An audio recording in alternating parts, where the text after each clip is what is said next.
پڑھاتا ہے یا بچیوں کو وہ جہیز میں دینے کے کام آتا ہے، یا قرات کی محفلیں ہوتی ہے مخاطب دنیا کی امامت اللہ نے ان کو عطا کی تھی کہ نہیں کی؟ اگر تو اس کے مطابق عمل ہے تو ان سے زیادہ اللہ کو محبوب کوئی نہیں، اور اگر طرز عمل برعکس ہو جائے، کہے کچھ اور کرے کچھ اور، کہیں یہ کہ قرآن پر ہمارا ایمان ہے اور اس کے قانون کو نافذ نہ کرے، کہیں یہ کہ ہماری تو محبوب ترین شخصیت محمد ہے اور ان کی سنت کے اوپر عمل نہ کرے صلی اللہ علیہ وسلم، قرآن نے جس شے کو حرام کیا ہے اس پر اس کا استعمال کر رہے ہیں۔ اگر طرز عمل یہ ہو اور یہ طرز عمل اس حد کو پہنچ جائے کہ دنیا تانے دے یہ مسلمان کہاں اسلام، دنیا میں ہمیں دکھاؤ کہاں اسلام، یہ مسلمان کیا اسلام پر کار پر ہیں؟ جارج برنارڈ شاہ نے کہا تھا کہ میں جب قرآن پڑھتا ہوں تو محسوس کرتا ہوں اس سے بہتر کتاب کوئی ممکن نہیں، لیکن جب مسلمانوں کو دیکھتا ہوں تو محسوس کرتا ہوں ان سے زیادہ ذلیل قوم دنیا میں کوئی نہیں۔ یہ کنٹراسٹ ہے جو اپنے وجود سے پیش کریں۔ کیا اس کی وجہ سے لوگ اسلام کی طرف راغب ہوں گے یا اسلام سے متنفر ہوں گے؟ کیا ہمارا منہ ہوتا ہے ہم باہر جاتے ہیں، اسی لیے ہم تو تبلیغ، میں تو کم سے کم وہاں جا کر جو مسلمان کھوئی ہوئی بھیڑیں ہیں امت محمد صلی اللہ علیہ وسلم کی، انہی کو ریکلیم کرنے کی کوشش کرتا ہوں، جیسے کہ حضرت مسیح نے کہا تھا میں تو بنی اسرائیل کے گھرانے کی کھوئی ہوئی بھیڑوں کی تلاش میں آیا ہوں۔ میرا منہ نہیں ہے کہ میں وہاں کسی امریکن سے بات کروں، وہ یہ کہے گا تم اپنا گھر تو سنوارو، فزیشین ہیل تھائی سیلف، تم ایک چھوٹا سا ملک نہیں چلا سکتے، تم نے اس کا بیڑا غرق کر کے رکھ دیا ہے، تم نے اسے کورٹ آف وارڈ بنوا دیا ہے آئی ایم ایف کا، اور یہاں تو گھڑی گھڑی جو ہے پرکمین آتے ہیں آئی ایم ایف کے اور ورلڈ بینک کے پرتی کرنے کے لیے، ہر روز ایک نئی پرتی ہو رہی ہے، ہر روز جو ایک آج پھر گاڑیوں کا کرایہ بڑھ رہا ہے، بجلی کا کرایہ بڑھ، پرتی ہو رہی ہے، عوام کے اندر جو بھی راستہ رہ گیا اسے بھی چوسنے کا اور کشید کرنے کے لیے، ایک حکومت کو گرا دو وہ تو بدنام کر دی گئی، دوسری حکومت لے آؤ اس کے ہاتھ میں کچھ کام کروا لو وہ بدنام ہو جائیں گے تو ان کو بھی ہٹا دینا، ان کا کیا کھیل ہے، یہ کھیل کھیلتے رہیں گے اور اس میں یہ کہ اپنی کرسیاں کرتے چلے جائیں۔ یہ حال اب کیا میرا منہ ہے کہ میں جا کر وہاں بات کروں؟ تم اپنے گھر کو دیکھو، تم اپنے ملک کو دیکھو، ایک وہ ہے جنہیں تصویر بنا آتی ہے، ایک تم ہو کے لیے اپنی بھی صورت کو بگاڑ، ایک ہی ساتھ تم آزاد ہوئے تھے، ہندو بھی تھے کہ نہیں تھے، انہوں نے اس ملک کو بنایا ہے، اپنی معیشت کو، اپنی اکانومی کو اپنی بنیادوں پر، اپنے پاؤں پر، اپنے پیروں پر کھڑا کیا ہے۔ آج جو ہے وہ ایک منی سپر پاور بن چکا ہے، اور وہ کرتا تھا پاکستان دو طرف سے ہمیں جو ہے قابو میں کر لے گا۔ پہلے تقریباً 20 برس جو ہے ہندوستان کے بعد کانپتے ہوئے گزرے پاکستان سے، وہ آپ کو معلوم ہے۔ تو صورت یہ ہے کہ جب کوئی قوم جو امت مسلمہ ہو یہ طرز عمل اختیار کرتی ہے تو عذاب اس پر آتا ہے۔ بڑی کڑوی بات ہے، آج عذاب کفار پر نہیں آ رہا، وہ تو اللہ تعالیٰ ان سے آخرت میں نمٹ لے گا، اور آخرت تو ہے ہمیشہ کی، بڑا تو عذاب تو وہی کا ہے، وَالْعَذَابُ الْآخِرَةِ أَكْبَرُ لَوْ كَانُوا يَعْلَمُونَ۔ دنیا میں کفار پر عذاب آتا تھا جب کوئی رسول بھیج دیا جائے، اب رسول آئے گا نہیں، ایک ایکسیپشن ہے وہ بعد میں بتاؤں گا، لیکن اب دنیا میں جو عذاب آتا ہے وہ مسلمان امت پر آتا ہے۔ اب اس کو چونکہ بات بہت کڑوی ہے، تھوڑا سا میں اس کے اندر آپ کے لیے سمجھنا، حلق سے اتارنا اس کڑوی گولی کا آسان کر دوں۔ دیکھیے ہم سے پہلے بھی ایک امت مسلمہ تھی کہ نہیں تھی؟ ہماری عمر جو ہے امت مسلمہ کی حیثیت سے ابھی 1400 برس ہوئی ہے، 1417 سن ہجری چل رہا ہے نا، اس میں آپ اور حضور کی بعثت 12 برس اور، تو 1430 برس سمجھیے، اس لیے کہ اس وقت جب سے کہ وحی کا آغاز ہوا ہے، یہ ہماری کل تاریخ ہے، ابھی 1450 برس نہیں ہوئی۔ ہم سے پہلی جو امت تھی 2000 برس تک اسی مقام پر فائز رہی، وہ کون تھے؟ بنی اسرائیل، وہ موسیٰ کے امتی تھے، ہم محمد کے امتی ہیں، علی نبینا علیہ الصلوۃ والسلام۔ انہیں تورات دی گئی تھی، ہمیں قرآن دیا گیا ہے۔ نبی ہونے کے اعتبار سے افضل ترین نبی، رسول ہونے کے اعتبار سے اکمل ترین رسول، کتاب ہدایت ہونے کے اعتبار سے جامع ترین کتاب، نو انسان پیام آخری حامل رحمت للعالمین، یہ اپنی جگہ تقابل ہے، لیکن ایک اور اعتبار سے دیکھیے عمر اس کی طویل تھی 2000 برس، ہماری ابھی 1400 برس ہوئی، اور دوسری بات اس امت میں 1400 برس تک کوئی وقت ایسا نہیں گزرا کہ کوئی نبی موجود نہ ہو، سینکڑوں نبی آئے، شروع ہوئی ہے 1400 قبل مسیح میں جب تورات دی گئی حضرت موسیٰ کو، اور آپ کو معلوم ہے اس وقت 2 رسول تھے، موسیٰ بھی اور ہارون بھی علیہ السلام۔ پھر حضور کی حدیث بخاری شریف میں موجود ہے، کانت بنو اسرائیل تسوسہم الانبیاء، کلما ہلک نبی خلفہ نبی، بنی اسرائیل کی سیاست اور حکومت جو ہے انبیاء کے ہاتھ میں ہوتی تھی. جب بھی کوئی نبی فوت ہوتا تھا دوسرا نبی اس کا قائم مقام، اس کا جانشین ہو جاتا تھا. جیسے داؤد کے بیٹے سلیمان، آخری جو نبی آئے ان کے ہاں وہ حضرت مسیح، اور ان کے ہم عصر حضرت یحییٰ علیہ السلام. یوں سمجھیے 2 سے شروع ہوا، 2 پر ختم ہوا. موسیٰ و ہارون، عیسیٰ و یحییٰ، درمیان میں 1400 برس، اور کوئی وقت ایسا نہیں ہے جب کہ کوئی نبی موجود ہو. کیسی امت بنی. اسی لیے میں نے آپ کو بتایا قرآن مجید میں سورہ بقرہ میں 2 جگہ فرمایا ہے یا بنی اسرائیل اذکروا نعمتی التی انعمت علیکم وانی فضلتکم علی العالمین. 6واں رکوع بھی شروع ہوتا ہے اسی آیت سے سورہ بقرہ کا، اور 15واں رکوع پھر شروع ہوتا ہے اسی آیت. اے بنی اسرائیل میرے اس انعام و اکرام کو یاد کرو جو میں نے تم پر کیا، اور میں نے تو تمہیں تمام جہان والوں پر فضیلت دی تھی. لیکن وہی بنی اسرائیل جب ان کا طرز عمل کیا ہوا، شریعت کو پس پش ڈال دیا. نبذ فریق من الذین اوتوا الکتاب کتاب اللہ وراء ظہورہم مثل الذین حملوا التوراۃ ثم لم يحملوها كمثل الحمار يحمل اسفارا. کتاب سے ناطا توڑ لیا، بس اس کو مقدس کتاب بنا کر رکھ دیا، نہ پڑھنا نہ سمجھنا نہ اس پر عمل کرنا جیسے ہم کرتے ہیں. ایصال ثواب کی محفلوں میں کام آتا ہے، یا بچیوں کو وہ جہیز میں دینے کے کام آتا ہے، یا قرات کی محفلیں ہوتی ہیں، مقابلے ہوتے ہیں. اللہ اللہ خیر سمجھا قرآن مجید سے ہمارا کیا سروکار رہ گیا ہے. بہایا تشترا کار جزی نیست یاسین او آسا ببیری. عیاشیاں کرتے تھے، بدماشیاں کرتے تھے، غلط کام کرتے تھے، لیکن انہیں خیال یہ تھا کہ ہم چونکہ ابراہیم کی نسل سے ہیں، موسیٰ کی امت میں سے ہیں، نحنو ابناء اللہ واحباؤہ، ہم تو اللہ کے بیٹوں کے مانند ہیں، بڑے چہیتے ہیں. اسی پر اللہ نے فرمایا فَلِمَ يُعَذِّبُكُم بِذُنُوبِكُم بَلْ أَنتُم بَشَرٌ مِّمَّنْ خَلَقَ. ایسے ہی تم چہیتے اور لاڈلے ہو تو اللہ تعالیٰ تمہیں عذاب کیوں دیتا رہا؟ تمہیں نیبوکڈ نظر کے ہاتھوں پٹوایا. 600 قبل مسیح میں، یوں سمجھیے تقریباً وسط میں آتا ہے یہ معاملہ. 1400 قبل مسیح میں تورات دی گئی، اور سمجھیے کہ ایک مسیحی میں حضرت مسیح آ رہی ہے 30 سن عیسوی میں.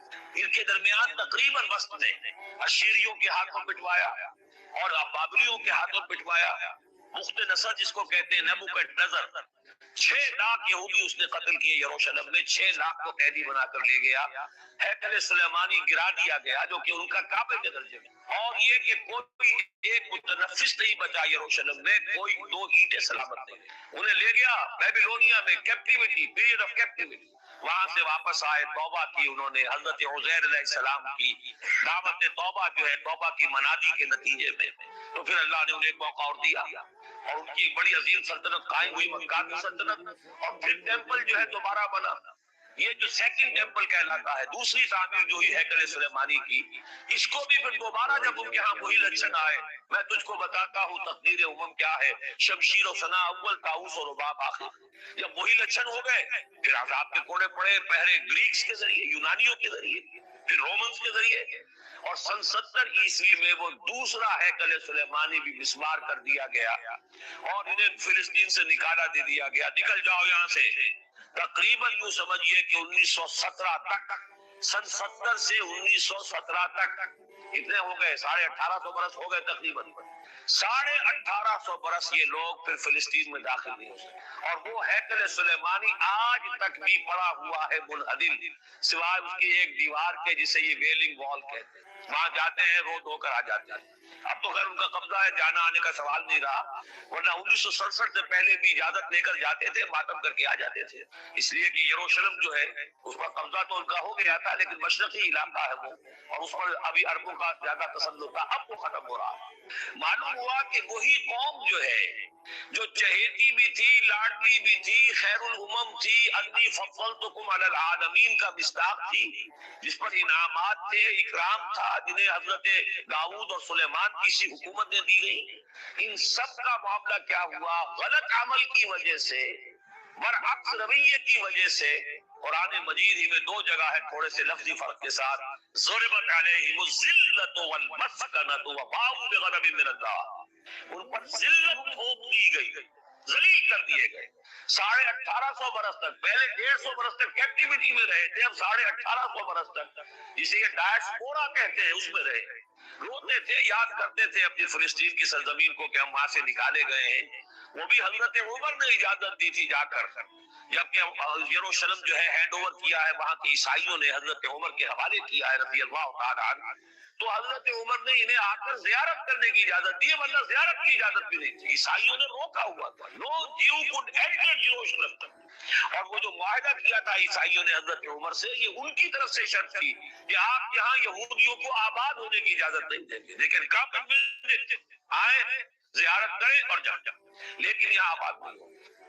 یہ قوم جو اونچی تھی، بڑی تھی، فضلتکم علی العالمین تھی، لیکن وہی قوم ضربت علیہم الذلۃ والمسکنۃ وباؤوا بغضب من اللہ کے غضب کو لے کر لوٹے۔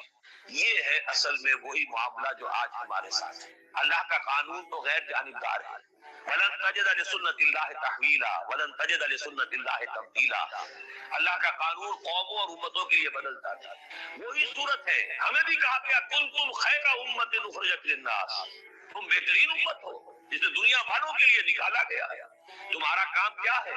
ہم تو جیتے ہیں کہ دنیا میں تیرا نام رہے، کہیں ممکن ہے کہ ساتھی نہ رہے، جام رہے۔ ہمارا کام تو تھا اس اسلام پر عمل کرے اور دنیا کو دعوت دے، اپنے عمل میں بھی گواہی دے، آؤ دیکھ لو ہم جو کچھ کہہ رہے ہیں یہ تھیوری نہیں ہے، یہ صرف لفاظی نہیں ہے، یہ شاعری نہیں ہے۔ اگر محمد رسول اللہ نے کہا فرمایا صلی اللہ علیہ وسلم سید القوم خادمہم، آؤ دیکھ لو مدینے میں ہمارا خلیفہ عمر فاروق خادم ہے کہ نہیں ہے؟ کیا کوئی بادشاہ ہے؟ کیا اس نے کوئی محل بنایا ہے؟ کیا اس کے لیے کوئی خدم و حشم ہے؟ کیا اس کے لیے کوئی باڈی گارڈ ہے؟ کچھ بھی نہیں۔ جیسی جھونپڑیاں دوسروں کی ہیں ویسی جھونپڑا اس کا ہے، جیسے پیبند لگے ہوئے کپڑے دوسروں کے ہیں بلکہ دوسروں کے بہتر بھی ہوں گے، اس کے کپڑوں میں پیبند لگا ہوا ہے، اس کے نام سے قیصر و کسریٰ کے درباروں میں لرزہ ہے، لیکن اس کی سادگی کا عالم یہ، آؤ دیکھو، see with your own eyes, come here, see it۔ یہ اگر ہم کرتے اور کر سکتے، جب تک کرتے رہے تو ہم سے اونچا کوئی نہیں، اللہ کا ہم سے بڑھ کر محبوب کوئی نہیں، ہم سے زیادہ امت مرحومہ اور کوئی نہیں۔ لیکن جب ہم نے برعکس روش اختیار کی تو کیا ہوا؟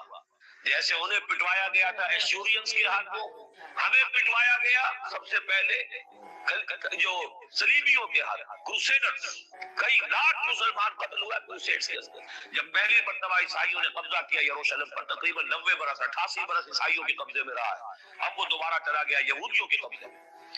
اس وقت جو ہے اتنا قتل عام ہوا تھا عربوں کا اور مسلمانوں کا یروشلم میں کہ جب فاتحین کے گھوڑے داخل ہوئے ہیں شہر کے اندر تو گلیوں کے اندر ان کے گھٹنوں تک خون کی نہر بہ رہی تھی۔ اس کے بعد آیا فتنہ تاتار، کروڑوں مسلمان قتل ہوئے، یہ لاکھوں کی بات نہیں ہے، کروڑوں مسلمان۔ پورا روسی ترکستان کا علاقہ ختم ہوا، افغانستان ختم ہوا، ایران ختم ہوا، عراق ختم ہوا، 4 عظیم مملکت۔ اور آپ خلیفہ بنو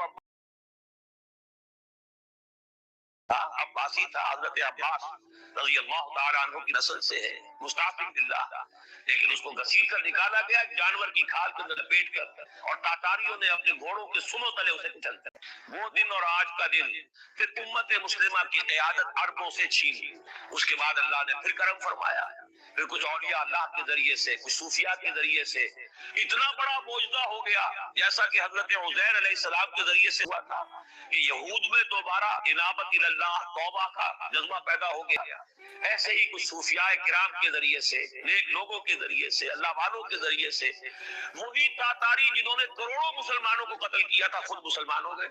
ہے آیا فتنہ تاتار کے افسانے سے، پاسباں مل گئے کعبے کو صنم خانے سے۔ پھر غلبہ ہوا، پھر ترکوں کی عظیم حکومتیں قائم ہوئی، ترکان تیموری، Terken Usmani, Terken Seljuqi, Terken صفوی، عرب کو معذور ہو گئے تھے، لیکن ترکوں کی زیر قیادت گریٹ عثمان امپائر قائم ہوئی۔ اس کے بعد پھر جب ترکوں کے اندر بھی وہی بادشاہت، وہی عیاشیاں گئے، وہی جو ہے تو کافی محل جا کر دیکھ لیجئے، وہی عیاشیاں شروع ہو گئی، وہی عللے تللے ہو گئے، وہی ظلم شروع ہو گئے، تو پھر اللہ نے دوبارہ پھر ہمیں یورپی اقوام کے ہاتھوں ذلیل کیا، کہیں انگریزوں کے غلام، کہیں فرانسیسیوں کے غلام، کہیں اطالویوں کے غلام، کہیں ولندیزیوں کے غلام۔ پورا عالم اسلام کی صدی کے آغاز میں پہلی جنگ عظیم کے بعد پورا عالم اسلام غلامی میں تھا، سوائے نجد کا ایک علاقہ تھا کہ نجد میں ابھی تیل برآمد نہیں ہوا تھا، ورنہ سب سے پہلے پنجے وہاں گڑتے، وہاں ریت میں جا کے لینا کیا تھا، باقی تو یہ ہندوستان غلام ہے، انڈونیشیا غلام ہے، سب کے سب یہ جاوا سماٹرا چلتے جائیے سب غلام ہیں۔ اس کے بعد ایران چاہے براہ راست غلامی نہیں تھی لیکن انگریزوں کے انتداب میں تھا، کنٹرول انہی کا تھا۔ عراق پر انگریزوں کا کنٹرول تھا۔ اسی طریقے سے یہ ساری جو عرب مملکتیں ہیں یہ انگریزوں کے زیر اثر تھی اور یا یہ کہ فرانسیسیوں کے زیر اثر تھی۔ شمالی افریقہ یا فرانسیسیوں کا تھا یا اسپین کا تھا اور یا یہ اطالویوں کا تھا لیبیا۔ یہ حال ہمارا ہوا۔ یہ ہے اصل سبب اور یہ ہے معاملہ جس میں اب میں آخری بات اس موضوع پر کہہ دینا چاہتا ہوں۔ یہ پروسیس بہت جلد ایک بہت بڑی کلائمیکس کو اور بہت بڑی انتہا کو پہنچنے والا ہے۔ وہ انتہا کیا ہے؟ دیکھیے میں نے جو کہا تھا کہ ایک استثناء ہے، ایک قوم ایک امت ایسی ہے کہ جس نے اپنے رسول کو رد کیا اور اسے ہلاک نہیں کیا گیا۔ حضرت نوح کی قوم غرق، حضرت ہود کی قوم ختم، حضرت صالح کی قوم ختم، حضرت شعیب کی قوم ختم، آل فرعون ختم۔ یہود وہ امت ہے کہ معزول تو ہو گئی، جیسے ہی حضور آ گئے قرآن لے کر معزول ہو گئے۔ جیسے کوئی ایک منصب ہے، اس منصب سے معزول کر دیے گئے، قتل نہیں کیا گیا، زندہ رکھا گیا منصب کو۔ اب قرآن آ گیا، محمد رسول اللہ آ گئے صلی اللہ علیہ وسلم، اور کعبے کے گرد ایک نئی امت۔ وَكَذَلِكَ جَعَلْنَاكُمْ أُمَّةً وَسَطًا لِتَكُونُوا شُهَدَاءَ عَلَى النَّاسِ وَيَكُونَ الرَّسُولُ عَلَيْكُمْ شَهِيدًا۔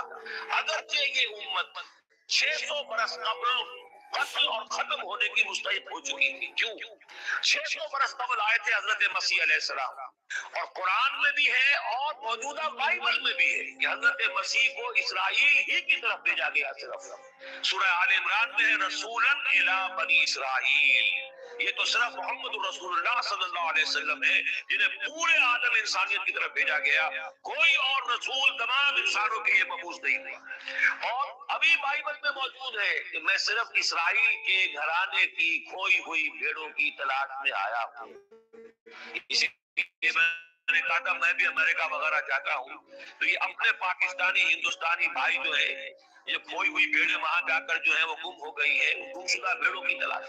تو اس کو اچھی طرح سمجھ لیجئے، حضرت مسیح کی بعثت تھی بنی اسرائیل کی طرف، اور بنی اسرائیل نے نہ صرف یہ کہ ان کو مانا نہیں بلکہ انہیں بس پڑھتے اس میرے الفاظ کو نوٹ اس سال آخری ہلاکت والے عذاب کے مستحق ہو گئے۔ لیکن یہ پوری انبیاء اور رسل کی تاریخ میں ایک استثناء ہے کہ اس میں جیسے آج کل ہم کہتے ہیں ججمنٹ ریزرو، حضرت مسیح کو اللہ نے زندہ اٹھا لیا، یہود کے اوپر لعنت کر دی، ختم نہیں کیا۔ سمجھ رہے میری بات؟ سن 70 سے ان پر عذاب آیا، حضرت مسیح سن 33 عیسوی میں اٹھائے گئے۔ سن 70 میں عذاب آ گیا ٹائٹس رومی کے ہاتھوں، وہ ہیکل سلیمانی بھی پھر دوبارہ گر گیا اور انہیں نکال دیا گیا ڈائسپورا سن 70 لیکن ختم نہیں کیا گیا۔ یہ استثناء ہوا ہے، کیوں ہوا ہے؟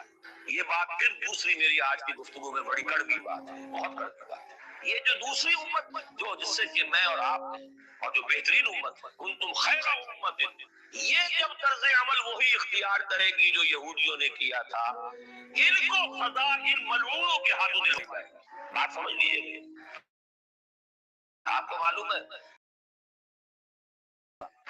اور ہندوستان میں مجھے بتایا مولانا امین حسن اسلامی صاحب نے، وہ مشرقی یوپی سے ان کا تعلق ہے اعظم گڑھ سے، کہ ہمارے علاقے میں یہ رواج تھا کہ اگر کوئی راجپوت شخص کوئی بہت گھناؤنا کام کرتا تھا تو اس کو جوتے لگواتے تھے چمار کے ہاتھ۔ راجپوت کے سر پر راجپوت کا جوتا پڑا تو چلیے جو راجپوت تھا، لیکن جب راجپوت کے سر پر چمار کا جوتا پڑتا تھا جسے انگریزی میں ہم کہتے ہیں to add insult to injury, ایک تو تکلیف ہو رہی ہے جوتے کی اور ایک انسلٹ ہو رہی ہے کہ چمار کا جوتا ہے، تو یہ گویا کہ بدترین صدا ہو گئی۔ یہ امت جتنی اونچی ہے، جس کے رتبے ہے سوا اس کی صفا مشکل ہے، اس کا مقام بلند ہے، اسی اعتبار سے ان کو پھر سزا بھی سخت ملتی ہے۔ صاف فرما دیا اللہ تعالیٰ نے سورہ احزاب میں، اے نبی کی بیویوں تم عام لوگوں کی طرح نہیں ہو، لستم کہا آدم من النساء، لستن نہ کہا من النساء، اگر تم نے کوئی غلط حرکت کی تو ہم جو عذاب ملے گا۔ اور بات صحیح ہے، جن کے رتبے ہے سوا ان کی سوا مشکل ہے۔ اس امت کو عذاب کے کوڑے مارنے والی قوم وہ ملعون اور مغضوب علیہم قوم ہے جس کے لیے قرآن مجید 2 دفعہ کہتا ہے ضربت علیہم الذلۃ والمسکنۃ وباءوا بغضب، اور یہ کوڑے بہت زبردست شکل میں ابھی آنے والے ہیں۔ میری بات اب آپ نے سمجھ لی، کیوں رکھا گیا یہود کو؟ یہ جلاد کیوں سنبھال کے رکھے گئے؟ انہیں بھی سزا دی گئی۔ اس صدی میں بھی ہٹلر کے ہاتھوں میں بھی 6 ملین 60 لاکھ اس نے ختم کیے، ان پر تو سزا کا سلسلہ چلتا رہا، ایکسٹرمینیٹ نہیں کیا، ختم نہیں کیا، باقی رکھا ہے۔ اس لیے کہ ان کو کوڑا بنا کر امت مسلمہ کی پیٹھ پر مارنا ہے کہ تمہارا رتبہ، تم محمد کی امت صلی اللہ علیہ وسلم، ہمارے آخری رسول، ہمارے اکمل رسول، ہمارے خاتم النبیین، خیر البشر، اور ان کی امت ہو کر تمہارا حال یہ، تو تم سزا کے مستحق جو ہو۔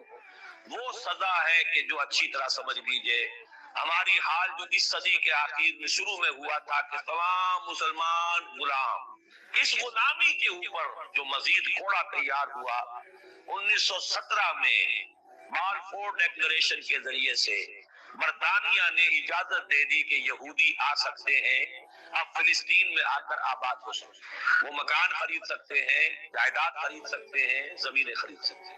1971 اس پر اندیشہ تھا کہ کہیں اگر خلیفہ عثمانی نے جہاد کا اعلان کر دیا، اس لیے کہ سلطان عبد الحمید کو بڑی سے بڑی رشوتیں پیش کر کے دیکھ لیا تھا کہ یہ جو ہمارے اوپر پابندی ہے کہ ہم فلسطین میں آباد نہیں ہو سکتے، جو کہو ہم تمہیں دولت دینے کو تیار ہے، یہ پابندی ختم کر دو۔ سلطان عبد الحمید ویسے جو بھی کچھ تھے چھوڑ دیجئے، لیکن یہ کہ اس نے کہا کہ جو معاہدہ عمر نے کیا تھا رضی اللہ تعالیٰ عنہ، میں پیچھے نہیں جاؤں گا، لہذا خلافت ختم کروا دی، اور کروائی کس کے ہاتھوں؟ ایک مسلمان کے ہاتھوں، اس لیے کہ فری میسن تھا مصطفیٰ کمال پاشا، فری میسن، یہ سب یہودیوں کے ادارے، چاک کر دی ترک نادا نے خلافت کی خفا، سادگی اپنوں کی دیکھ اوروں کی عیاری کی دیکھ۔ ہندوستان میں ہنگامہ چل رہا ہے، تحریک چل رہی ہے، مسلمان ہجرت کر رہے ہیں اور سب کچھ ہو رہا ہے، اور ہندو بھی شامل ہو رہے ہیں خلافت کی تحریک میں، لیکن اب مدعی سست گواہ چست، جب مصطفیٰ کمال نے خود ختم کر دی تو سب پانی پڑ گیا آگ کے اوپر، اب کیا بولے، کس کو برا کہا؟ اس کے بعد 1948 میں ان کی ریاست قائم ہو گئی اسرائیل۔ کتنے برس بعد؟ ریاست تو خیر اس وقت بھی ان کی نہیں تھی جب کہ ٹائٹس نے ختم کیا ہے، وہ تو بہت پہلے کی بات تھی، تقریباً 2000 سال بعد اسرائیل 1967 میں جنگ کروائی، اور یہ بالکل صدام کی طرح کا مسئلہ تھا۔ 1967 کی جنگ میں ایک سازش تھی، انہوں نے بطور مہرہ استعمال کیا جمال عبد الناصر کو، جس نے اچانک جو ہے ایلات کی بندرگاہ کو بلاک کر دیا 1967۔ اس پر جھپٹا مارا ہے اسرائیل نے، ادھر سے سینائی لے لیا، ادھر سے گولان ہائٹس لے لیے، ادھر سے جو ہے West Bank of Jerusalem, West Bank of Jordan لے لیا۔ یہ 67 کی بات ہے۔ پھر عالم عرب میں ایک ملک ذرا نکلنے لگا تھا کہ شاید ایک کے پاس پیسہ بہت تھا، لیبیا کے پاس، وہ مدد کر سکتا تھا کسی مسلمان ملک کی کہ وہ ایٹم بم بنا لے۔ دو ملک ایسے تھے، ایک غیر عرب، ایک عرب۔ عراقیوں کے پاس کچھ صلاحیت معلوم ہو رہی تھی کہ کچھ دانت شاید نکل آئیں، جیسے دودھ کے دانت ہوتے ہیں تو شاید ایٹمی دانت نکل آئیں، وہ پرکس ان کا نکالا۔ ایک دفعہ جا کر آپ کو یاد ہوگا ہوائی جہاز گئے اور سب تک تہس نہس کر کے آ گئے، اور وہ سخت جان قوم نکلی، انہوں نے پھر کچھ بنا لیا، تو پھر وہی 100 دام جال، پھر وہ 100 دام جو ہے جال کی شکل بچھا کر، اور جو پھنسایا ہے تو اگلا پچھلا کھایا پیا سارا اگلوا لیا۔ نتیجہ کیا نکلا؟ جنگ خلیج کے بعد اب عالم عرب پورا کا پورا اسرائیل کے سامنے سرنگو ہے، وہ شاہ حسن ہو یا شاہ حسین ہو، کچھ تو پہلے ہی اپنے تھے، چاہے شاہ فہد ہو اور چاہے حسنی مبارک ہو، اب رہ کون گیا؟ اس سے بڑی ذلت کوئی ہے؟ جن کے ساتھ ایک میز پر بیٹھنے کو تیار نہیں تھے، جن کے ساتھ گفتگو کو تیار نہیں تھے، اور بلا کر کہاں کھڑا کیا ہے؟ آؤ میڈرڈ میں، اسپین میں آؤ، اسپین سے شروع کروائی گفتگو۔ اور اسپین کون سی جگہ ہے؟ مسلمانوں کا دنیا میں سب سے بڑا قبرستان، جہاں 800 برس حکومت کی اور پھر ایک ایک بچہ ختم کر دیا گیا، نام و نشان مٹا دیا گیا۔ 1492 میں فال آف گرینیڈا ہوا ہے، سقوط غرناطہ، اور 1992 میں ٹھیک 500 برس بعد یہ نیگوشیشن شروع ہوئی ہے میڈرڈ کے اندر۔ یہی وجہ ہے کہ قرآن مجید میں آپ دیکھیں گے کہ جتنا غضب اللہ کا ان پر بھڑکا ہے اس عقیدے پر، وَيُنذِرَ الَّذِينَ قَالُوا اتَّخَذَ اللَّهُ وَلَدًا، یہ قرآن نازل ہوا ہے محمد پر صلی اللہ علیہ وسلم تاکہ وہ خبردار کریں انہیں جنہوں نے یہ کہا ہے کہ اللہ نے کسی کو بیٹا بنایا۔ یہ سورہ کہف میں ہے، اور اگلی سورت سورہ مریم میں تو ایسا غضب اللہ کا ظاہر ہوتا ہے۔ وَقَالُوا اتَّخَذَ الرَّحْمَنُ وَلَدًا لَقَدْ جِئْتُمْ شَيْئًا إِدًّا تَكَادُ السَّمَاوَاتُ يَتَفَطَّرْنَ مِنْهُ وَتَنشَقُّ الْأَرْضُ وَتَخِرُّ الْجِبَالُ هَدًّا ان دعوا للرحمن ولدا وما ينبغي للرحمن ان يتخذ ولدا. انہوں نے کہا کہ رحمان نے کسی کو بیٹا بنایا. تم بہت بڑی گستاخی کی بات کر رہے ہو. تمہاری اس گستاخی کی وجہ سے آسمان پھٹ پڑنے کو ہے, زمین شق ہو جانے کو ہے, اور قریب ہے کہ پہاڑ ایک دھماکے کے ساتھ گر جائیں. کہ انہوں نے خدا کے لیے بیٹا تصور کر دیا, حالانکہ اللہ رحمان اس کی شان اس سے بہت بلند و بالا ہے کہ اس کے کوئی بیٹا. اس کی وجہ بھی سمجھ لیجئے کہ بیٹے کی ضرورت کسے ہوتی ہے, جو خود فانی ہو. کیوں ہے آپ کو طلب بیٹے کی؟ ہم نہ ہو گے ہمارا نام زندہ رہے. یہ ایک ایٹرنل ہونے کی خواہش ہے, انہیرنٹ. نام چلے گا, اسی لیے بیٹی سے آدمی سمجھتا ہے کہ نام نہیں چلتا. یہ طلب جو ہے بیٹے کی کیوں ہے؟ بیٹے سے نسل چلتی ہے. اس کی ضرورت کس کو ہے؟ جو خود فانی ہے. وما ينبغي للرحمن ان يتخذ ولدا, جو خود باقی ہے ہمیشہ کے لیے, اس کو کوئی احتیاج ہے. تو آپ نے بات سمجھ لی. میں بہت مختصر بات کروں گا. اسی طریقے سے حضرت ابراہیم کی نسل سے تھے جو مکے کے لوگ اور عرب کے لوگ, بنی اسماعیل, جو موحد کامل تھا ابراہیم, جس کو اتنی مرتبہ سند ملی وما کان من المشرکین. ان کی نسل میں وہ لوگ تھے جنہوں نے فرشتوں کو خدا کی بیٹیاں بنا دیا. یہ جو ان کی دیویاں تھیں, یہ مؤنث, لات, عزا, منات, یہ سب کیا مؤنث نام. انہوں نے یہ کہا کہ فرشتے جو ہیں وہ خدا کی بیٹی. اصل میں عقیدہ کیسے ہوتا ہے؟ انہوں نے کہا بڑے لاڈلے ہیں, لاڈلی ہوتی ہے بیٹی بہت زیادہ, تو یہ خدا کی بیٹیاں. ہوتے ہوتے ان کا یہ عقیدہ ایسا پکا ہوا کہ بجائے استعارے کے اب انہوں نے حقیقت بنا دیا یہ خدا کی بیٹی. ان پر قرآن مجید نے کئی جگہ پر ذرا ایک لطیف انداز میں تنزیہ پیرائے میں بھی کہا ہے کہ بھائی تم نے خوب کیا, انہوں نے الاٹ کیا تو بیٹا تو کیا, تم نے اللہ کو الاٹ کی تو بیٹیاں جو تمہیں خود پسند نہیں. الکم البنون, تمہارے لیے بیٹے ہو, وَلَهُ الْبَنَاتُ, اور اس کے لیے بیٹیاں. یہ تو ذرا ایک لطیف انداز ہے, تنزیہ پیرایا ہے. لیکن ان تینوں کو اب آپ ایک جگہ کر لیجئے. بیٹا بیٹی قرار دینے کا شرک, یہ کیا ہے؟ شرک فی الذات, ہر اعتبار سے اللہ کا مثل بنا دینا, ہم کف بنا دینا, ہم پلہ بنا دینا, ذات میں شریک کر دینا. یہ بدترین شرک ہے. یہی وجہ ہے, دیکھیے قرآن مجید کی عظیم ترین سورت کون سی ہے؟ سورہ اخلاص. وہ ایک تہائی قرآن کے مساوی حضور نے قرار دیا, جس کو سنو سے قرآن کے مساوی, وہ در حقیقت کسی شرک کی نفی پر ہے. قل هو اللہ احد اللہ الصمد لم یلد ولم یولد ولم یکن له کفوا احد. یہی آیا اس میں سورہ بنی اسرائیل کی آیت آخری میں نے سنائی تھی, وقل الحمد للہ الذی لم یتخذ ولدا.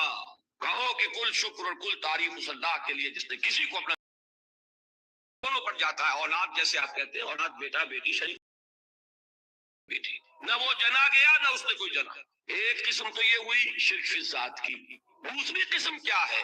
یہ ان مذاہب میں ہوئی ہے جو نبیوں اور رسولوں کی طرف نسبت نہیں رکھتے بلکہ فلسفیانہ مذاہب. ہندوستان کے اکثر مذاہب فلسفیانہ ہیں. فلسفیانہ مذاہب میں یہ شرک فی الذات کس شکل میں پیدا ہوا؟ دو شکلیں پیدا ہوئی, ایک ہمعوست اور ایک حلول. حلول کیا ہے؟ اللہ نے کسی انسان کے اندر اپنے آپ کو حل کر دیا, انسانی شکل میں وہ خود ظاہر گیا. اوتار کا عقیدہ, انگلش میں گاڈ انکارنیٹ. عیسائیوں میں بھی حضرت مسیح کو گاڈ انکارنیٹ بھی قرار دیا جائے. خود خدا نے یہ شکل اختیار کر دی. رام چندر جی ہو, کرشن جی مہاراج ہو, کیا ہے یہ اوتار ہیں. اللہ نے ان میں حلول کیا یا اللہ نے ان کی شکل میں ظہور دیے. سمجھ میں آ گیا؟ اور ایک عقیدہ کیا ہے, یہ بڑا فلسفیانہ مسئلہ ہے. دیکھیے لیکن میں اس وقت اس کی تفصیل میں نہیں جاؤں گا, بہت باریک باتیں ہو جائیں گی. مسئلہ کیا ہے کہ اگر خدا کو مان لے تو پھر سوال یہ ہے کہ خدا نے اس کائنات کو کیسے پیدا کیا. یہ ایک سوال آتا ہے ذہن میں, جس کے نہیں آتا وہ کہے گا پاگل پن ہے, خامخواہ اس پر کیوں سوچتے ہیں.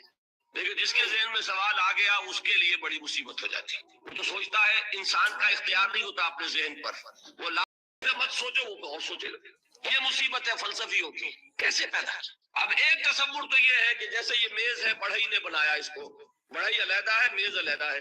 لیکن اس میں یہ بات ماننی پڑے گی کہ پہلے کوئی چیز تھی جس سے میز بنائی.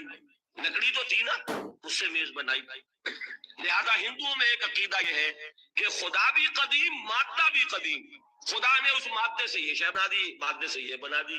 وہی مٹی کی تغاری ہوتی ہے, کمہار اس سے کوئی رکابی بنا دیتا ہے, کوئی وہ ہنڈیا بنا دیتا ہے, کوئی گھڑا بنا دیتا ہے. مٹی تو ہے نا پہلے, تو مادہ بھی قدیم، خدا بھی قدیم، اور مادے سے انویت ہو گئی، توحید تو ختم ہو گئی۔ تو جن لوگوں کا ذہن تھا توحیدی لیکن اس مسئلے میں الجھ گئے، انہوں نے ایک اور شکل تجویز کی کہ خدا خود ہی اس شکل میں تبدیل ہو گیا۔ کیسے؟ پانی بن جاتا ہے۔ پانی کہاں سے آیا؟ برف سے۔ اب کوئی پوچھے برف کہاں ہے؟ بھائی یہی پانی ہے، یہی برف ہے یا نہیں؟ اسی پانی کو آگ کے اوپر آپ نے رکھ دیا، وہ بھاپ بن گئی۔ اب آپ کہیں برف کہاں ہے، پانی کہاں ہے؟ یہی بھاپ ہے، یہی در حقیقت پانی ہے، یہی بھاپ جو ہے یہی برف ہے۔ یہ ہے وہ ہماؤس پینتھیزم جس کو انگریزی میں کہتے ہیں، کہ خود خدا نے روپ دھار لیا اس کائنات کا۔ یہ دو فلسفے ہیں۔ کیا ہے یہ؟ بدترین شرک۔ پہلی، اگر شکل ہے تو وہ انسان خدا قرار پا گیا، اس کو اوتار مانا وہ خدا ہو گیا کہ نہیں؟ اور دوسری شکل میں تو ہر چیز ہی خدا ہے، یہ بھی خدا، یہ بھی خدا، پتھر بھی خدا، درخت بھی خدا، ہر چیز خدا۔ اس لیے کہ وہ برف پگھلی ہے تو پانی بنا ہے۔ وہ پانی چاہے زیر زمین آ رہا ہے، وہ پانی چاہے زمین کے اوپر دریا کی شکل میں آ رہا ہے، یا زمین میں سوتے چل رہے ہیں، پانی تو وہی برف ہے جو پہاڑوں پر ہمالیہ پر پڑا ہوا، وہی پگھل رہا ہے، یہ کچھ بن رہا۔ یہ ہے شرک فی الذات کی دوسری قسم جو دنیا میں رہی، پینتھیزم اور انکارنیشن، یا حلول اور ہماؤس۔ سمجھ میں آ گیا؟ اب میں ایک بات آپ سے عرض کروں گا، اللہ کا اس امت پر بہت بڑا فضل ہے جس کا آپ کو شکر ادا کرنا چاہیے۔ اس نوع کے شرک سے یہ امت 15ویں صدی شروع ہو جانے کے باوجود تاحال بحیثیت مجموعی محفوظ ہے۔ میں نے بحیثیت مجموعی کہا ہے، کوئی افراد یا عوام الناس یا جہلاء یا شعراء یا نعت گو وہ مبالغہ آرائی میں کوئی بات کہہ دیتے ہو تو وہ علیحدہ بات ہے، لیکن مسلمانوں میں کوئی مستند فرقہ اور اس کے جو مستند عقائد ہیں ان میں الحمدللہ آج تک ایسی کوئی چیز شامل نہیں۔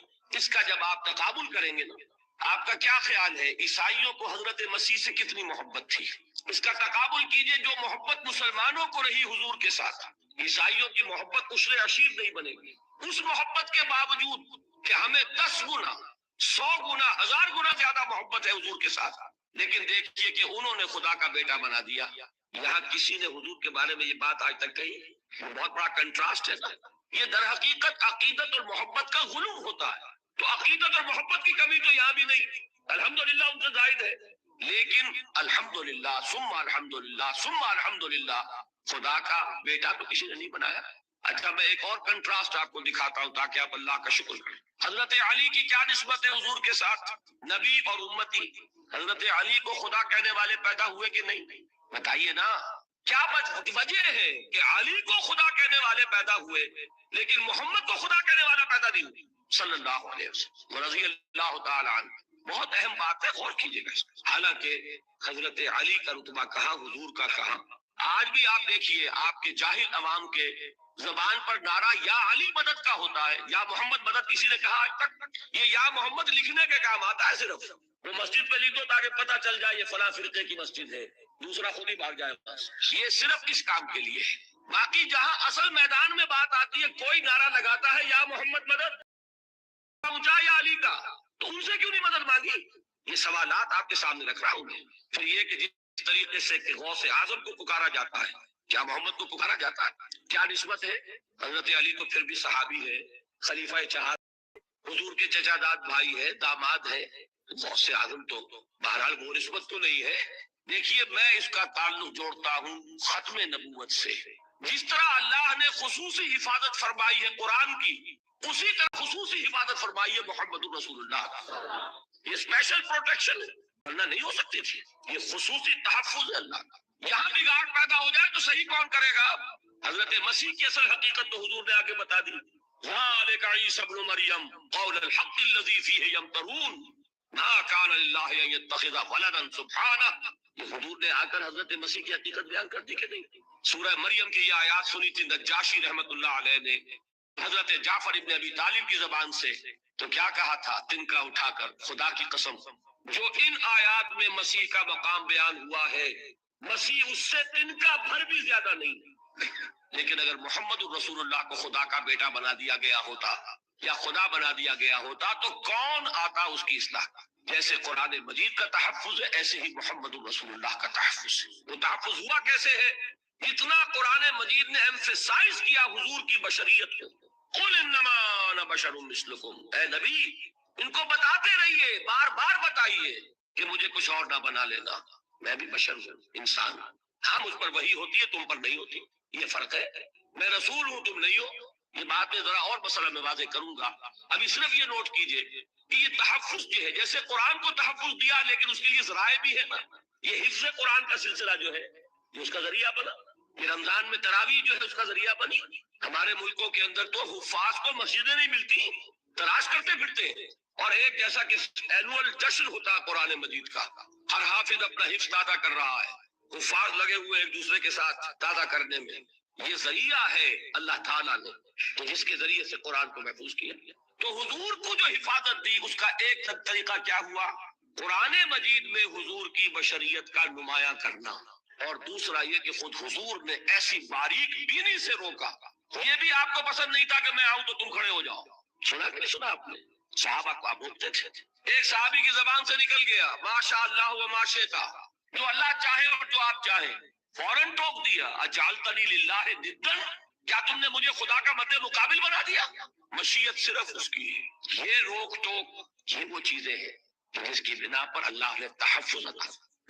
یہ جو آپ نے فرمایا میری قبر کو کسی جلسے اور جشن کا مرکز نہ بنا لینا، فرمایا کہ نہیں فرمایا؟ اللہ تعالیٰ لعنت فرمائے بنی اسرائیل پر کہ انہوں نے اپنے نبیوں کی قبروں کو وہ میلہ گاہ بنایا۔ یہ ساری وہ ہے، یہ تحفظات ہیں، یہ بچاؤ ہے، یہ امت کو متنبہ کیا جا رہا ہے کہ محبت اور عقیدت کا غلو جیسے پہلے ہوا، یا اہل الکتاب لا تغلو فی دینکم، اے کتاب والو اپنے دین میں غلو سے کام لو، یہ غلو محبت غلو عقیدت ہے جس کی بنا پر وہ خدا کے بیٹے بنا دیے گئے، اور اگر وہ ہوتا یہاں اللہ کا نہ معلوم اللہ کے برابر کس طریقے سے حضور کو بنا دیا جاتا، لیکن قرآن نے خود حضور نے اس کی پیش بندی کی، جس کا ظہور ہم دیکھ رہے ہیں کہ اللہ کے فضل و کرم سے یہ امت تا حال بحیثیت مجموعی محفوظ ہے۔ البتہ دیکھیے شاعروں کی باتیں اور ہوتی ہیں، اور عوام کی اور واعظوں کی اور نعت گوؤں کی باتیں جو ہے وہ اور، میں جس چیز کی نفی کر رہا ہوں وہ علماء کی بات ہے۔ شاعروں کا تو قرآن مجید کے اندر خود ہی بھاڑا پھوڑ دیا اللہ نے، والشعراء یتبعهم الغاوون الم تری انہم فی کل واد یہیمون انہم یقولون ما لا یفعلون، مبالغہ نہ کریں تو شعر میں رنگ ہی پیدا نہیں ہوتا، تو شعر کائے کو کہنا ہے نثر کہو بھائی، مبالغے سے اس میں ایک تاثیر ہے، وہ مبالغے ہمارے شاعروں نے ہمارے نعت گوؤں نے کیے ہیں، اور اس میں اللہ تعالیٰ انہیں معاف کرے، بالکل اوتار کر الفاظ بھی استعمال کر دیے، وہی جو مستوی اشٹھا خدا ہو کر اتر پڑا وہ مدینے میں مصطفیٰ ہو کر۔ بتائیے رام چندر جی کے بارے میں جو عقیدہ ہے، اب کیا فرق رہ گیا؟ بال برابر فرق ہے یا کوئی؟ اور نقطے پیدا کرتے ہیں۔ مدینے کی مسجد میں ممبر کے اوپر بغیر عین کا ایک عرب ہم نے دیکھا، کیا سمجھ میں آیا؟ عرب میں سے عین نکالا کیا بنا؟ یہ نقطہ آفرینی ہے۔ اسی طریقے سے ہماری شاعری میں کچھ ہماؤست کا رنگ بھی پیدا ہو گیا، خود کوزاؤ خود کوزا کرو خود گلے کوزا، خود رند صبو کش، خود برسر کوزا خریدار بے آمد پیشکش تو رواں شد، وہ خود ہی کوزا ہے، خود ہی مٹی ہے جس سے کوزا بنا ہے، خود ہی کوزے کا بنانے والا ہے۔ سمجھ رہے ہیں؟ الفاظ تو بڑے پیارے ہیں، بڑے مزیدار ہیں، آدمی ایک دفعہ وعظ میں آ جاتا ہے، لیکن ہے کیا وہی ہے نا کہ وہی جو برف تھا پگھل کر پانی بن گیا۔ خود کوزاؤ خود کوزا کرو خود گلے کوزا خود رند صبو کش، خود ہی اس کوزے میں شراب ڈال کے پیتا بھی ہے، خود ہی مٹی ہے، خود ہی وہ بنانے والا ہے، خود ہی کوزا ہے، خود ہی اس میں شراب ڈال کے پیتا بھی ہے، اور خود ہی اس کوزے کو توڑ کر اپنا راستہ بھی لیتا ہے۔ اب آپ اس پر سر دنیے اور جو چاہے کریں، لیکن یہ کہ اس کا ڈانڈے مل گئے کہ نہیں اسی ہماؤس سے؟ لیکن یہ کسی مفتی کی بات ہے کیا، یا کسی ائمہ دین میں سے کسی کا قول ہے؟ بھائی شاعروں کی باتیں سن لیا کریں، اللہ اللہ خیر سمجھو۔ ان چیزوں کا بہت زیادہ سختی کے ساتھ نوٹس بھی لینے کا کوئی فائدہ نہیں ہوتا۔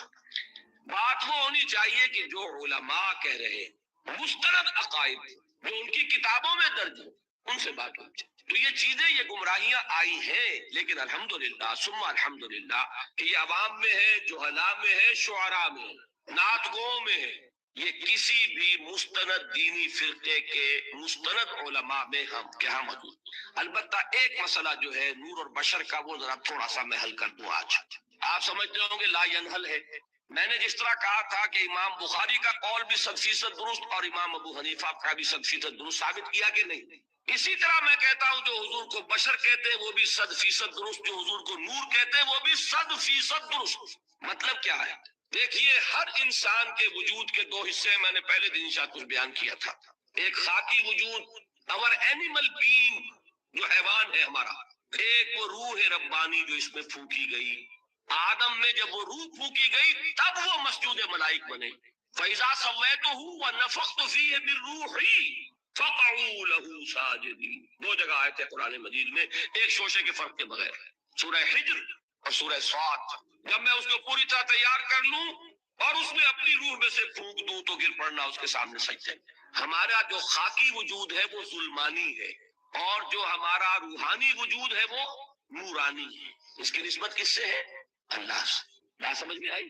لیکن ہم نے اپنے اس نورانی وجود کو اپنے خاکی ظلمانی وجود میں دفن کیا ہوا ہے، اور محمد الرسول اللہ صلی اللہ علیہ وسلم کا وہ نورانی وجود آپ کے اس خاکی وجود پر اس درجے غالب تھا کہ وہ خاکی وجود معدوم کے درجے میں ہے، لیکن وہ حضور صلی اللہ علیہ وسلم پر اثر انداز نہیں ہو سکتا۔ وہی خاکی وجود ہے جسے اب نفس کہتے ہیں، نفس غلبہ کر سکتا ہے محمد پر صلی اللہ علیہ وسلم۔ حضور کی شخصیت کی نورانیت نے آپ کی شخصیت کے خاکی وجود کا احاطہ کیا ہوا، ہماری شخصیت کی ظلمانیت نے ہماری اس نورانیت کو گل کیا ہوا، دفن کیا ہوا، چھپایا ہوا۔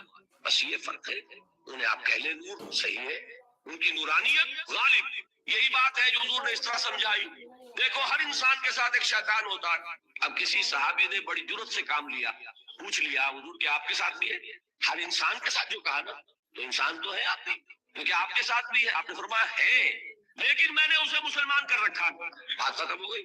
نفی نہیں ہے، وہ میرے تابع ہے، میرا مطیع ہے، مجھے غضب نہیں پہنچا سکتا ہے، تو صحیح، لیکن نہ ہونے کے درجے میں آ گیا کہ نہیں؟ یہ ہے فرق سارا۔ اور میں یہاں پہ کوٹ کرنا چاہتا ہوں ایک بہت بڑے بریلوی مکتب فکر کے عالم دین صاحب زادہ، نام میرے ذہن سے ایک دم اتر گیا، فیض الحسن، اللہ تعالیٰ ان کی خطاؤں سے درگزر فرمائے، ان کی مغفرت فرمائے۔ آپ نے سنا ہوگا نا نام۔ انہوں نے ایک روز تقریر کی جو میں نے سنی، اور تقریر کہاں کی؟ ساہیوال میں۔ وہاں کا ایک بہت مشہور چوک ہے، مہاجرین، مسجد مہاجرین کہلاتی ہے، وہاں تقریر تھی۔ میں نے سنی، ان کے الفاظ یہ تھے کہ کیا آپ لوگ ہمیں جاہل سمجھتے ہیں؟ کیا ہمیں عربی نہیں آتی؟ کیا ہم نے قرآن نہیں پڑھا جس میں بار بار یہ لکھا ہوا ہے کہ حضور بشر ہیں؟ حضور بشر ہیں، لیکن اصل میں ہم حضور کی بشریت کو نمایاں کرنے کو سوء ادب سمجھتے ہیں۔ بات سمجھیے آپ نے، اس قدر پیاری بات ہے۔ انہوں نے کہا کہ آپ کے باپ کا نام کیا ہے؟ عبد الرحمان۔ آپ عبد الرحمان کہہ کے پکارتے ہیں انہیں؟ ابا جان۔ ابھی آپ نے وہ آیات سنی، حضرت ابراہیم نے اپنے مشرک باپ کو یا ابت ہے، یا ابت ہے، بڑا پیارا ترجمہ کیا، ابا جان، ابا جان۔ کیا نام لیں گے؟ آپ کے باپ کا نام ہے، نام نہیں لیتے آپ، کیوں؟ ادب کی وجہ سے۔ اسی وجہ سے ہم در حقیقت حضور کی بشریت کو نمایاں کرنے کو سوء ادب سمجھتے ہیں، ورنہ کوئی ہم جاہل ہیں، ہمیں عربی نہیں آتی، ہم نے قرآن نہیں پڑھا، ہم جانتے ہیں کہ وہ بشر۔ بات سمجھ میں آئی؟ کتنی آسانی سے مسئلہ حل ہوتا، بشرطے کی نیت حل کرنے کی ہوئی۔ آخر آمنہ کے بیٹے ہیں، عبداللہ کے بیٹے ہیں، عبد المطلب کے پوتے ہیں۔ بچپن آپ پر گزرا ہے، لڑکپن آپ پر گزرا ہے، نوجوانی آپ پر آئی ہے، جوانی آپ پر آئی ہے، شادی آپ نے کی ہے، اولاد آپ کی ہے۔ کون بے وقوف احمق ہوگا کہ جو آپ کی بشریت کا انکار کرے؟ لیکن یہ کہ جس طریقے سے اس کو بیان کیا جاتا ہے وہ ایک مسئلہ بن گیا اختلافی، وہ رد و قضا اور کھینچ تان۔ اور اس میں بھی سمجھ لیجئے مثلکم پر جو ایمفیسس بعض حضرات دے دیتے ہیں اپنے توحیدی، جو ان کے اندر ایک مزاج ہے، اللہ تعالیٰ ان کے مزاج کو اور پختہ کرے، لیکن اس میں بھی مبالغہ کیا جاتا ہے۔ ایک حدیث مجھ سے سنیے جس میں حضور نے مثل کا انکار کیا۔ مثلکم کا مطلب اگر کسی نے یہ سمجھا کہ بالکل ہم جیسے ہیں تو بہت بڑی مغالطت۔ حضور صوم وصال سے منع فرماتے تھے، خود رکھتے تھے۔ صوم وصال کیا ہے؟ آج روزہ رکھا، شام کو افطار نہیں کیا، وہی روزہ رات بھر چل رہا ہے، اگلے دن بھی چل رہا ہے، شام تک کو جا کے پھر کھولا تو 2 دن کا صوم وصال ہو گیا۔ اگلے دن بھی نہیں کھولا، چلا تو 72 گھنٹے کا صوم وصال ہو گیا۔ یہ کیا ہے؟ صوم وصال۔ خود رکھتے تھے اور صحابہ کو روکا۔ صحابہ میں سے کسی نے ہمت کر لی، حضور آپ خود رکھتے ہمیں روکتے۔ فرماتے ہیں ایکم مثلی، تم میں سے کون مجھ جیسا ہے؟ ابھی تو عند ربی، میں تو اپنے رب کے پاس رات گزارتا ہوں، وہ یطعمنی ویسقین، وہ مجھے کھلاتا ہے پلاتا ہے۔ بتائیے کون ہے جو اس کا دعویٰ کرے گا؟ حضور کے خصائص ہیں. حضور خود فرماتے ہیں تم صرف سامنے سے دیکھتے ہو، میں پیچھے سے بھی دیکھتا ہوں. کہاں ہوا وہ مثلیت؟ اگر آپ نے بالکل اپنے جیسا سمجھ لیا تو بڑے مغالطے ہیں. نبی کا مقام ہے، نبی کا رتبہ ہے، نبی کے خصائص ہیں. آپ سو گئے تو آپ کی نیند، آپ کی وضو ٹوٹ گئی اور نبی سو گیا تو کہاں گئی مثلیت؟ مثل اس معنی میں کہ بشر ہیں، نسل آدم سے ہے، اس میں کوئی شک نہیں. اس معنی میں مثل ٹھیک ہے، قل انما انا بشر مثلکم. لیکن ہر اعتبار سے تو نہیں، سب سے بڑا فرق یہی ہے کہ وہی آ رہی ہے. معراج پہ تشریف لے گئے ہیں، اس دنیا میں بیٹھے ہوئے بھی جنت کا مشاہدہ فرما لیتے ہیں، کرا دیا جاتا ہے. دوزخ کا مشاہدہ کرایا جاتا ہے، فرشتے کو دیکھ رہے ہیں. یہ چیزیں ہیں. اور پھر خصائص، جیسا کہ میں نے عرض کیا کہ آپ پیچھے سے بھی دیکھتے ہیں. آپ کا معاملہ یہ ہے کہ آپ اگر سو جائیں تو آپ کا وضو نہیں ختم ہوگا. یہ ساری چیزیں جو ہے ان سب کو بیلنس کیجئے تو معلوم ہوگا کہ آپ بشر بھی ہیں، 100% درست. لیکن آپ کی وہ نورانیت، آپ سراج منیر، ہدایت کا روشن چراغ، آپ کی جو روح انور ہے، وہ آپ کے اس جسدی وجود پر اس طریقے سے حاوی ہے کہ گویا کہ اس نے اس کی ظلمانیت کو ختم کر کے رکھ دیا. اس معنی میں کوئی کہے نور مجسم تو مجھے کوئی اعتراض نہیں. یہ ہے ان چیزوں کو جمع کرنے کی شکل، خام خواہ کی کھینچتان کے سوا کچھ نہیں. بہرحال یہ پہلا حصہ ختم ہوا، شرک فی الذات. اب آئیے شرک فی الصفات. میں نے عرض کیا تھا کہ یہ ایک بڑا علمی مسئلہ ہے اور اس میں ٹھوکر لگ جاتی ہے. وجہ کیا ہے اس کو سمجھ لے. بنیادی بات، ہماری زبان جو ہے وہ بہت محدود ہے. ہماری ہی زبان ہے جسے اللہ نے ذریعہ بنایا اپنی ہدایت کا، ورنہ ہمارے پلے نہ پڑتی بات، ظاہر ہے. لیکن ہماری زبان کی محدودیت ہے. اس محدودیت کا ایک مظہر یہ ہے کہ ہم جو الفاظ اللہ کے لیے بطور صفت استعمال کرتے ہیں وہی الفاظ مخلوقات کے لیے بھی کر لیتے ہیں. اللہ موجود، ہم بھی موجود. اللہ زندہ، ہم بھی زندہ. اللہ علیم، تو انسان علیم بھی علیم نہیں، علامہ بھی ہے کہ نہیں؟ یہ تو بڑا مبالغے کا لفظ ہے. انسان اللہ ہے. اللہ دیکھتا ہے، بصیر ہے، ہم بھی بصیر ہے. اللہ سنتا ہے، سمیع ہے، ہم بھی سنتے ہیں. اللہ کو قدرت حاصل ہے، کچھ ہمیں بھی حاصل ہے. ایک مکہ مارا تھا حضرت موسیٰ نے، جان نکال دی تھی کہ ہے نا کچھ نہ کچھ. اللہ چاہتا ہے، ہم بھی چاہتے ہیں. اسی دیکھیے چاہت میں وہ ہو گیا تھا جس پر روک دیا حضور نے. ما شاء اللہ و ما شئت اجعلتنی للہ ندا، کیا تم نے مجھے اللہ کا مد مقابل بنا دیا؟ دھوکہ ان الفاظ کے اشتراک کی وجہ سے لگ جاتا ہے. بات سمجھ میں آئی؟ اب اس میں فارمولہ میں نے عرض کیا تھا کہ ایک نوٹ کر لیں تو مسئلے سارے حل ہو جائیں. جب ہم کوئی لفظ بطور صفت اللہ کے لیے بولتے ہیں اور اسی لفظ کو مخلوق میں سے کسی کے لیے بولتے ہیں، مخلوق میں سب آ گئے، جمادات، حیوانات، انسان، اولیاء اللہ، فرشتے، انبیاء، رسول، سب مخلوق تو ہیں نا. تو کل مخلوقات، جب ہم ایک لفظ بطور صفت استعمال کریں گے اللہ کے لیے اور اسی لفظ کو استعمال کریں گے بندوں کے لیے تو ان میں 3 فرق ہیں جو ذہن میں رہنے چاہیے. گن کر یاد کیجئے. اللہ کی ذات قدیم ہے، ہمیشہ سے ہے. اسی طرح اس کی صفت بھی قدیم ہے، ہمیشہ سے ہے. مخلوقات حادث ہیں، ان کی صفات بھی حادث ہے. حادث قدیم کے مقابلے میں کہ پہلے نہیں تھی پھر ہو گئی. ایک فرق. اللہ کی ذات از خود ہے، کسی اور نے تو اس کو وجود نہیں بخشا نا. اللہ کا وجود از خود ہے، ذاتی ہے. کسی طرح اس کی صفات ذاتی ہے، کسی اور کی عطا کردہ نہیں ہے. مخلوق کوئی ہو کسے باشد، ان کا وجود ذاتی نہیں عطائی ہے. اللہ نے دیا تو وجود ملا. اسی طرح ان کی صفات عطائی ہے، ذاتی نہیں. 2 فرق ہو گئے. اللہ کی ذات مطلق ہے، لا محدود. اسی طرح اس کی صفات مطلق ہے، لا محدود.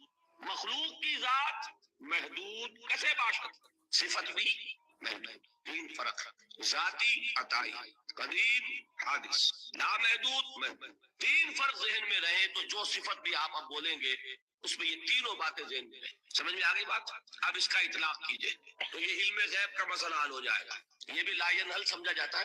علم کسی کا بھی ہو، انسان، فرشتہ، اولیاء، انبیاء، رسول، حضور صلی اللہ علیہ وسلم، کسی کا حادث ہے، قدیم نہیں ہے، عطائی ہے، ذاتی نہیں ہے، محدود ہے، لا محدود نہیں ہے. 3 باتیں مان لیں، شرک نہیں ہوگا. ان میں سے ایک کو ساقط کر دیں، شرک ہو جائے. آئی بات سمجھ؟ اللہ کی قدرت ذاتی ہے، عطا کردہ نہیں. مخلوق میں جو جس کو قدرت حاصل ہے وہ عطائی ہے، ذاتی نہیں. اللہ کی قدرت لا محدود،